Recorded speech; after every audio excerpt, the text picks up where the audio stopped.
Hi, everyone. Thank you for joining me for another episode of Raw Print. Today, I have Margarita, founder and CEO of Canadian Cosmetic Cluster. Thank you so much for joining me today, Margarita. Thank you so much, Mary. It's a pleasure to be here. I'm very excited to be part of this series. I think it's wonderful what you're doing. So a little bit about myself is I come from a background of cosmetics. I come from the cosmetic industry. I've done many different things in the cosmetic industry, all the way from working with raw materials to formulations to finished products. And currently I specialize in cluster work, which a cluster is an association that takes academics, innovation, government resources, industry resources, and takes all that together to help with economics, bring more economical opportunities to an industry, as well as access to new technologies. Thank you for sharing that, Margarita.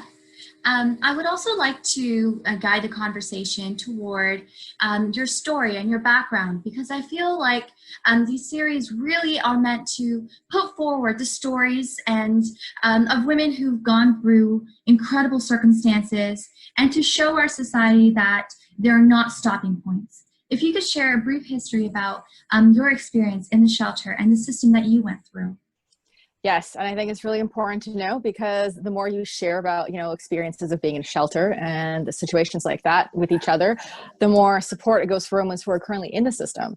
I did find myself in a shelter in about 2016, I believe, and it was definitely an experience I won't forget.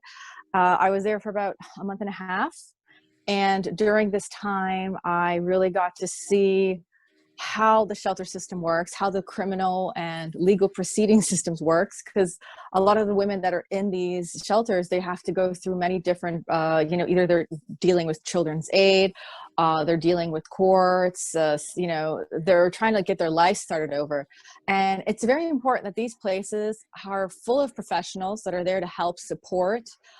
They give so much, once you're in the system, your therapy starts right away in a way. All the counselors on hand help you understand what you've been through, and everyone is there from all walks of life. There's physical abuse, psychological abuse, financial abuse. Some women just are immigrants. They've immigrated here, and then the sponsors, there's issues with them, and then they leave and they have to start over. So, there's poor people, there's rich people, anyone can end up in the system. So it's really, it's a process that can happen to anyone. Oh no. Okay, so I find it very interesting that you mentioned that there are so many different kinds of women that you meet in a shelter. When we have the common assumption as a society, a lot of people think that it's mostly just women living in poverty because of their own poor choices. But Margarita, what kind of women did you see? Were they educated? Did they come from rich or wealthy families? Yes, all types of women from educated backgrounds. Some, were on welfare, some weren't. It's very much a variety of women. Some were immigrants, some were born in Canada, and just all women under one, all have one circumstances that they are, when they seek the shelter, they are trying to have a better future. They are looking for help, whatever their circumstances is. Some people stay a week, some people stay a month, some people stay a year. It all depends on their circumstances. I know some people come back regularly throughout the year. There was one woman, she kind of kept going back to her abusive ex, and then this ended up in a system a few times. But there's different types, and when it comes to addiction, an interesting thing that happened in the 1980s, I think in the 1990s, was the introducing of painkillers, and that got a lot of people hooked and addicted to painkillers from accidents like car accidents, skiing accidents, and people of all types of life were affected, and then that turned into heroin abuse, and it kept going on and on. So these things can affect anyone. It's difficult once you're in that place. Thankfully, we in Canada, we have places that help with support. When you're there, there's a place that helps with children care. So if you have an appointment for a few hours, they'll help watch your children. A woman came in and she talked about wellness. So there's different types of people that help with different types of issues. But yeah, there's all types of women in these systems, and it's really unfair to, stigmatize it, or, say that, oh, because you're in there, it doesn't mean you're going to be in there forever. You can get out of there as well and start over, and it's a fresh start. Yes, you're right. And I think it's very important to emphasize the message that life doesn't stop there. And No.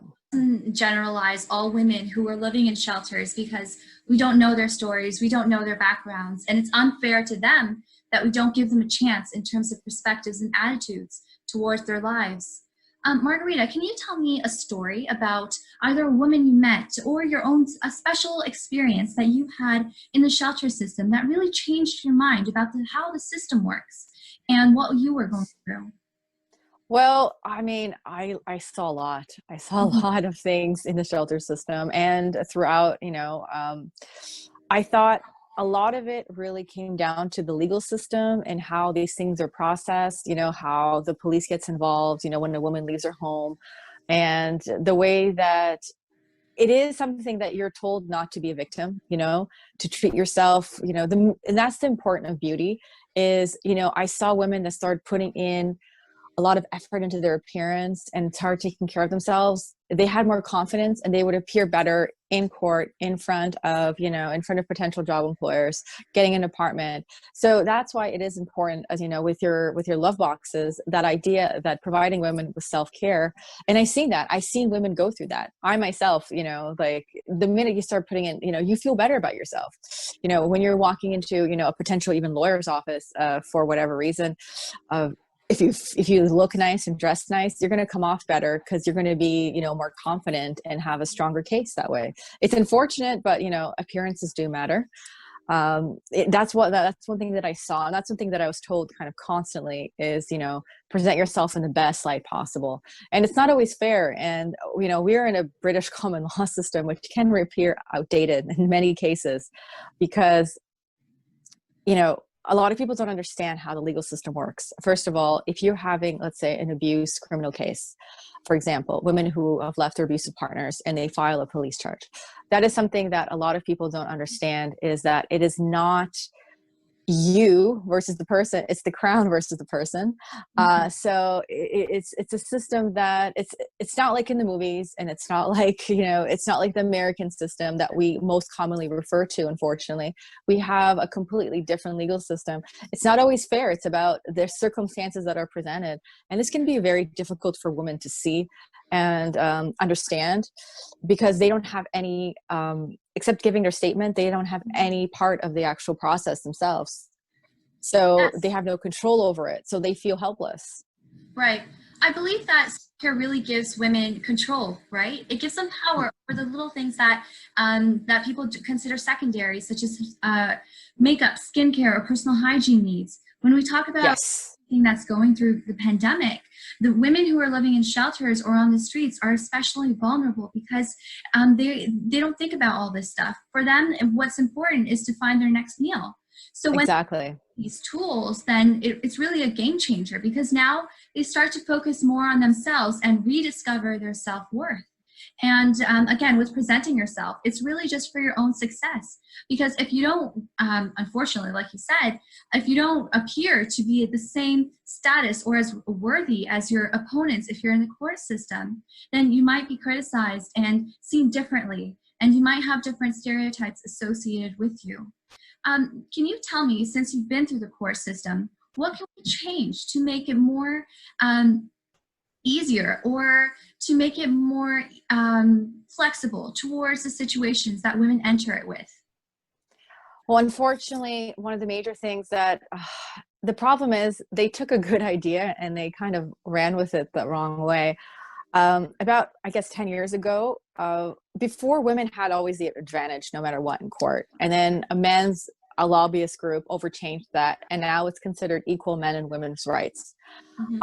Unfortunately, women do still often take care of the kids more than anything. And a lot of the stress still falls on them. So they are the vulnerable ones almost always in a relationship. So when you're dealing with women in the system, they need a lot of support because they're often exhausted because they have to do so much. Yeah. They're even in the system, they still have to do childcare, child education, worry about, where they're going to live, what they're going to eat, plus court on top of it. And, oftentimes, as I said, it's about how things are presented versus how they actually happened. The police want a certain narrative that they've, told me many times, it has to happen like this, or, Right. the jury won't believe it, and if the jury doesn't believe it, it didn't happen. So when you're going into that system, I feel like one thing is that it doesn't work together at the moment, our criminal system or our family court system, because, it's almost like the minute you enter family court, you're being punished for being there in the first place. So the judges don't want to come down too hard on the father. They don't want to come down too hard on the mother. They come hard on both of them. They say, you know what, you both have to get your acts together. Mm-hmm. And we both know that once you're in this, if you go to family court, there's a reason why you ended up there. It's because you couldn't handle it. It's because you couldn't have worked it out. Nobody wants to go there normally. So and that was your last resort, was to be there. There is options of mediation. So, and most cases don't even go to full trial. Most cases end up settling. They get dragged on for about 3 years. And once you're there, and one of the things that I wanted to bring to attention, especially in criminal court, is they often will focus on the mental status of the woman. If she's ever had treatment for depression, they're going to paint her out to be crazy. It happens over and over again. That's what the other lawyer was paid to do. And it is a difficult thing, especially if you're a vulnerable woman and you're up on the stand and they're painting you out to be mentally unstable just because you want to see a therapist. It happens. It happens often. We even have movies about this. So it's something that really needs to change, I believe. Yeah.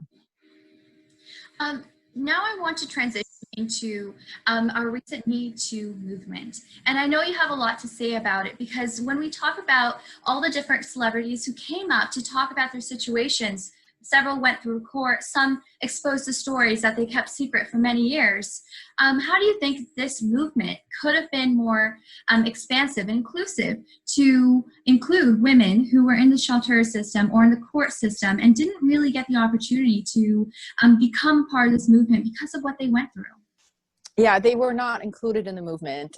Domestic violence actually was completely, and I was told because it made many people uncomfortable to talk about it. Right. I was told that many, many times because it was made people feel it was too, in a way, the Me Too movement was corporate and it was, bad guy versus good guy. But when you come down to domestic violence, that makes a lot of people feel uncomfortable. They don't want to know what happens. Whatever happens in your family stays in your family. A lot of people will tell you that. In my case, I even had friends who didn't want to know about it. Okay, well, I don't want to get involved. Nobody wants to get involved until it happens to them. And then they want a lot of advice about how to get out of situations.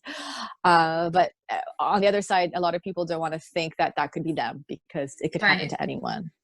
So in terms of what happened to the Me Too movement, it overwhelmed the court system and many domestic violent cases got released or they couldn't handle it. Just everyone started filing and it's the same legal system.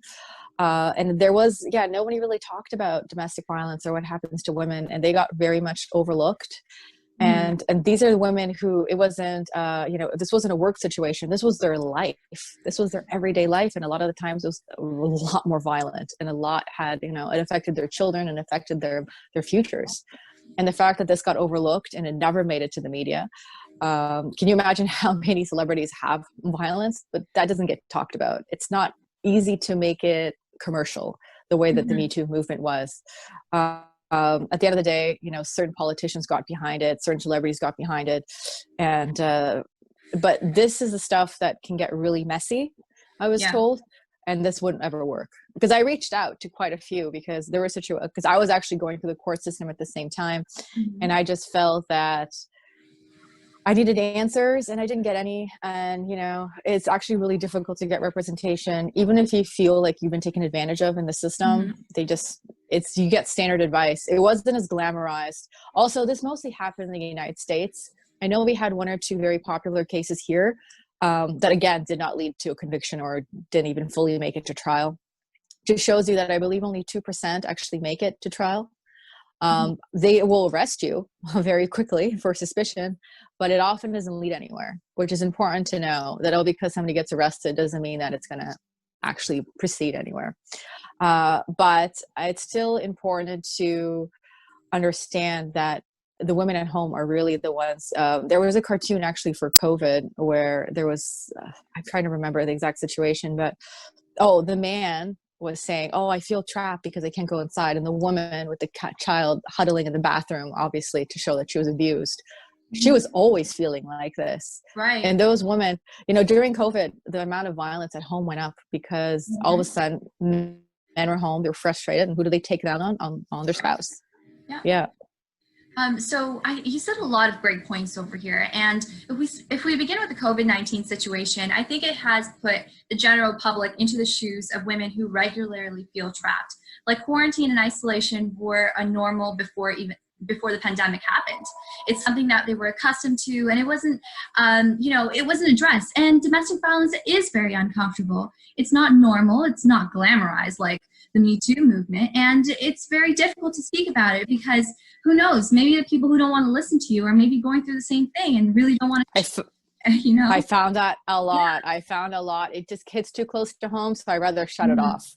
Because then you find out that half your friends are going through the same thing, but they don't want to face it. And then they just try to distance themselves.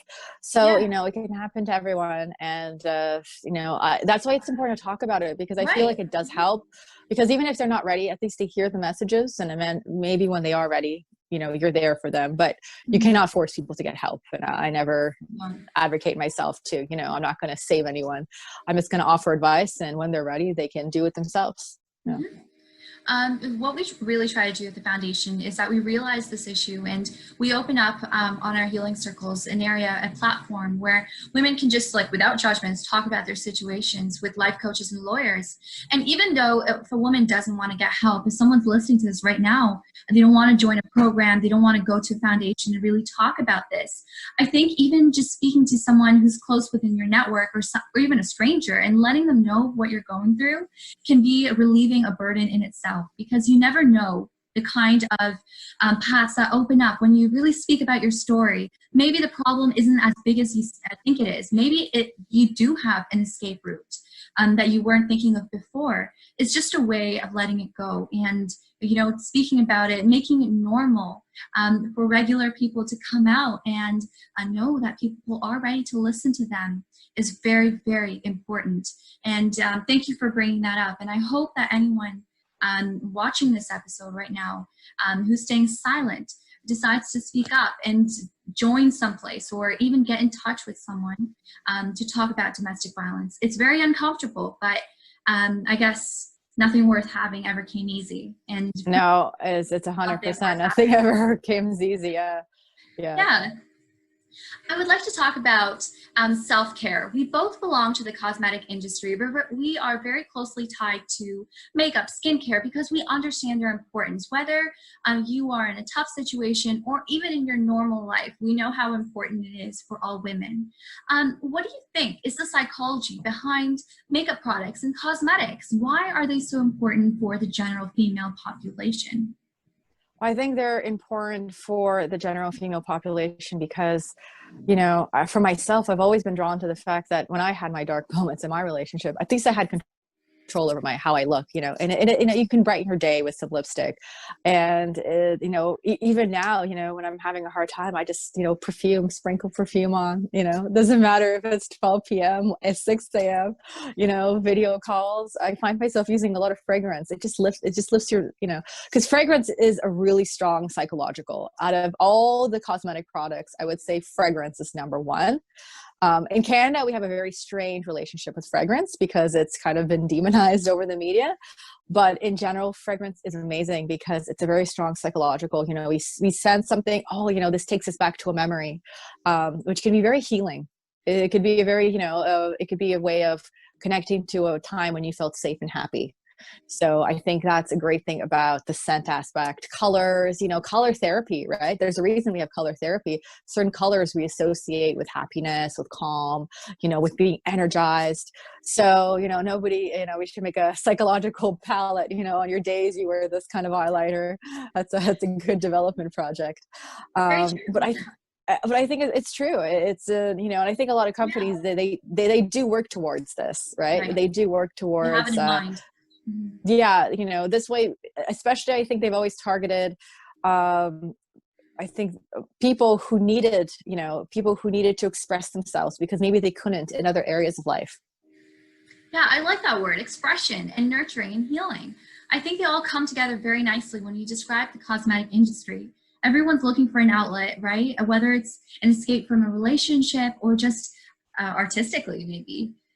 It really is a tool for life to give someone success in whatever way that means to them. I would like to conclude by asking you what your favorite 3 self-care regimes are. Okay, bath. I take baths a lot. Everybody who knows me knows I love my Yeah. baths. 1 hour and bath a day. Even my kids don't bother me. I train, I brought them up to, if I'm in the bath, it's my time. I believe that the minute you're there, I think it's like, everything just soaks away, or shower, but just being in the water for me is amazingly healing. I sometimes do bath salts and bubble baths, but just being in the water for me is enough I'll have my, 30-minute bath and I know that, or 1 hour. And then I know that after that, everything will be okay. So it's a mental thing. And moisturization. I love moisturizer. Sometimes I just put it on all day long for no apparent reason, just because it's soothing. And fragrance, just sprinkling fragrance all over. And then red lips is something that I wear often, bright lipstick. And that's really much it. Those are the things that I really enjoy indulging in, every now and again. And in terms of, I don't buy a lot because I get a lot either through shows, samples, companies send me, or I make it. But every now and again, especially lately, I've been kind of indulging more and exploring more to see, what's out there. Just one quick thing that I wanted to point out about cosmetics and empowerment is we also realize that a lot of small communities, the collecting of raw materials in Africa and South America provides a great deal of opportunity for women to be employed, as well as South Asia. So this gives women in small towns opportunities for employment and to support their families through the collecting of raw materials or through processing of raw materials in factories. So if you look across the whole supply chain, cosmetics provides a lot. It's not just, it's a big industry. It's everything from raw materials, which could be harvesting of, oats, marine extracts, barks, to, butters and oils processing, all the way to plastic manufacturing, the services, analytical testing. There's a lot marketing. It's not just the final product. It's every single step along the way that we get to the final product. There's a lot that goes into it. It's a lot. It's a huge industry. We work with the marine sciences. We work with agriculture. We work with forestry, plastics and polymer sciences, engineering, chemical engineering for formulation, the final business aspect of predicting trends, working with data. For my cluster, there's always these interesting, right now we're doing a big thing in recycling. The recycling industry is very secretive. It's actually difficult to speak to anyone in the industry. But again, we're thinking about the whole industry, and it provides a lot of opportunities for all types of women to get employed and to be supported. So that's important as well. I love the connections that you made, because I think that when you go in store to purchase something or you see someone wearing a product, you don't really think about its origins. You don't think about perhaps, like you said, the women involved in collecting raw materials or even internationally. So thank you for bringing it up. I think it's something that we don't normally talk about because it's... Yes, we don't. But the way I always see everything from the full supply chain perspective, and I always like to share that to have people understand that it's important. It's important to a lot of people around the world. It's not as superficial as they think. If it employs towns and gives people meaning, it's important. Yes. Well, thank you so much for your time today, Margarita. Do you have any last notes or comments for our viewers? Just, if you're experiencing hardships in your life, life does go on, and, have the strength to go through it. And, we all, and one thing is, in a way, things can get better, but, when you've had a really, for especially all those women who've been abused, I myself went through it, and it's difficult. And I have to say there's days where I still get dragged back into it and it's difficult, but you just have to keep going. You can let the other person, usually the abusers are the ones who have weakness. And the more strength you have, the worse they're going to react in reality, because the Yeah. less control they have. So, if you get stronger, expect that they're going to get angrier, but keep going, because that means you're going on the right steps. You're doing all the Yeah. right steps. Well, as controversial as this may be with Mulan and everything, I think the biggest takeaway that I had from the movie, and my mom and I even discussed this, is that the stronger you are, the more they'll put you down. The higher you rise, the more they'll bring you down. So it's really just a cycle. It's a reality of life. If you want to go somewhere, you have to expect that it's going to get worse before it gets better. And Yeah. your story, like, I'm really inspired by the fact that you keep saying this, and it's true that life does not stop. Whether you're in the court system, or you're in a shelter, or you are currently in the situation that you want to escape, life does not stop there. And that is not your end. That's not your final destination. You have to keep on.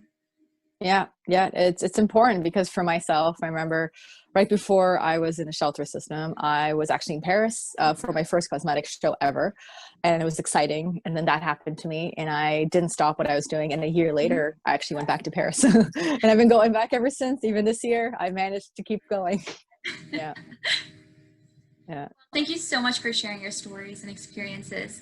I really hope that there's a woman out there whose mind we change and who we inspire to keep going and keep fighting. Thank you again for joining me, Margarita. It was a pleasure. Thank you.